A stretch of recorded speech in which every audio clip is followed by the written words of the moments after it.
They called it Site 13, a forgotten facility buried under snow and silence. Once a top-tier containment zone, now just a dead signal on a broken network. No answers, no survivors, just static. Echo Team was deployed into Site 13 by air. The storm outside was merciless, snow swirling in dense waves. Visibility near zero. Inside the chopper, red lights blinked and cold crept through the metal floor. No one spoke. They all stared at the map, last known layout of the facility, now useless in the silence. The mission was simple: secure the perimeter, find the source of the blackout, and retrieve any surviving personnel or data. They were dropped into the cold silence of a dead facility. 6 soldiers, trained for monsters, but not for what waited inside. The place had been off-grid for weeks. No survivors, no signals. Just one final message: do not recover, containment failed. Command told them to breach, retrieve the black box, and get out. But Reaper, their team lead, knew better. Something down there was still breathing. Eyes open, safety off. This place isn't empty. The hatch led straight down. No lights, no movement. Just a smell, like burnt copper and old blood. Echo Team entered single file.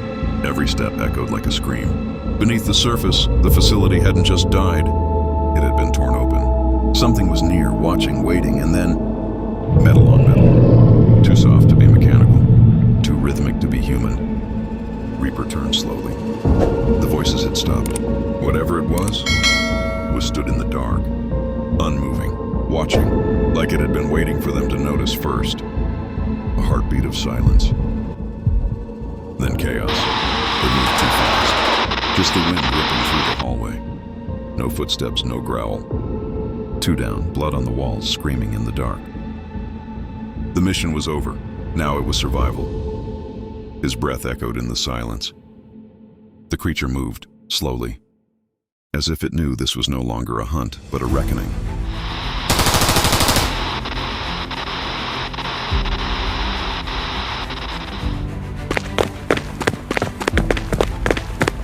Bravo Team was already gone. Echo Team was falling back. Only Reaper remained inside. He had given the order to retreat, not out of panic, but because he understood the cost. Someone had to stay behind. Someone had to hold the line so the rest could make it out alive. As the last of his squad vanished down the corridor, Reaper turned and sealed the blast door behind them, locking himself inside.